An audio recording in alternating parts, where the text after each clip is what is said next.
Moraug, Fury of Akoum is a busted mono-red commander that cares about lands entering the battlefield. Now before we tackle the power of this Minotaur warrior in this week's Quick Tech Deck Tech, I have a few announcements. First off, if you enjoy the content, go ahead and give this video a like to show that appreciation, and make sure you subscribe to the channel to keep up on all our latest posts. If at any point you see cards you would like to purchase from this deck tech, or just want to buy the deck in whole, head on over to the description and click our TCG Player affiliate link to further support Common Command. Lastly, be sure to leave a comment on which commanders you would like to see built next, but for now, let's get to the deck.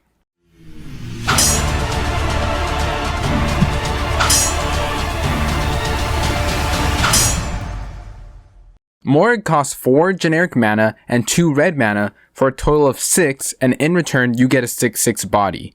Moraug gives creatures you control +1/+1 for each time they've attacked this turn. However, the real fun part is in Moraug's second ability, his landfall ability. Whenever a land enters the battlefield during your main phase, you get an additional combat phase after this phase, and Moraug even does the liberty of untapping your creatures for that combat. Now this is extremely powerful, even if we're only able to get 1 extra combat from this a turn. Closing out games with combat has been on a major decline, so we are here with Mono Red to bring it back and show just how consistent it can be. Like all our other quick techs, we've broken this video down into different categories, so let's start with the first one, Ramp.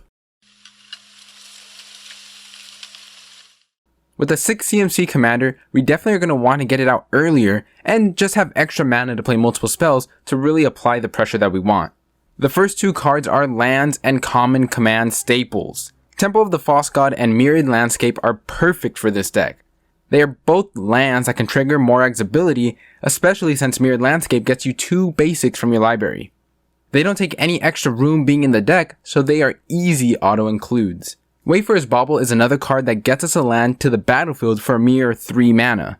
Solemn Simulacrum, Burnished Heart, and Walking Atlas are some more land ramp, but they have bodies. Solemn can let us draw a card when it dies, and Walking Atlas can be used multiple times as long as we have an extra land in hand each turn. But we also have some non-land ramp cards, like Neheb the Eternal, which can provide a ton of red mana with all the extra combats that we take and the damage that we dish. Sol Ring, Thran Dynamo, and Worn Power Stone are also there to really set us up for major plays. And lastly, we have Hazoret's Monument, making our red creatures cost 1 less, but we get to loot when we cast one. With our synergistic ramp out of the way, let's focus on card draw.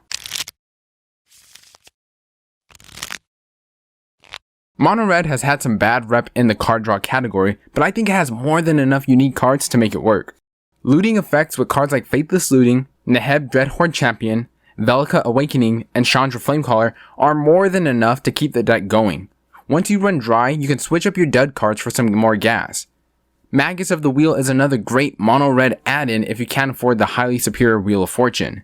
Even cards like Velika Exploration are great. Exiling the top card of your library and being able to play it for turn lets you go deeper into your deck and permanently remove any duds you really don't want to be playing for that game.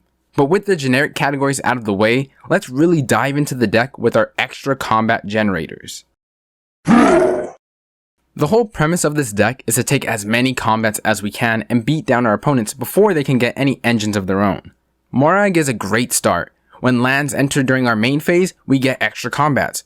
We've already explained some cards that work great with Moraug like Walking Atlas and Solemn, so let's look at some more extra combat cards.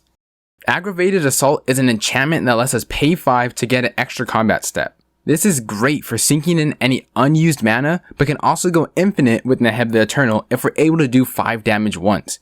We do 5 damage, get 5 mana in our second main phase, and just use that mana to take an extra combat, and from there it's rinse and repeat. Relentless Assault and Rolled Out War are sorceries that give us an extra combat step and pair well with some of the cards we'll go over during the utility category. Hint hint, copy effects. Lastly, we have some other creatures that provide us with extra combat. If we're attacking the player with the highest life total, Scourge of the Throne will provide us with an extra combat step as well as Combat Celebrant as long as we exert it when attacking.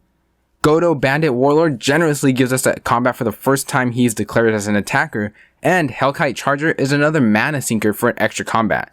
Not only do these give us extra combats, but they are creatures that are going to help us beat down our opponents. So let's look at some more utility creatures that will help us get the job done.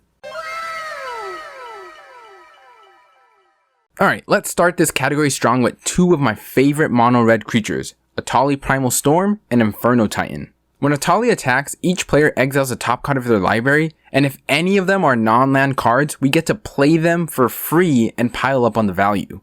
Now when Inferno Titan enters the battlefield or attacks, he does 3 damage to any target, letting us get rid of any small blockers or just do direct damage to opponents. Urabrask the Hidden will make sure our creatures will get into swing once they come in with haste, and clear the way by tapping our opponent's creatures. Utavara Hellkite can easily get out of hand by creating a ton of dragon tokens that will only double up with each combat. Ilharg the Razeboar will let us sneak in any creatures that we weren't able to pay for, and with enough extra combat steps can fill our board huge, but it also protects those creatures by sending them back to our hand after the turn.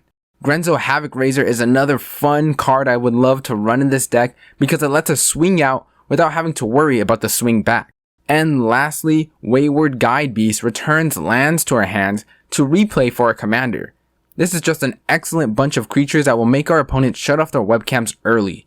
But now there's just one last category, the protection and utility cards to get us by.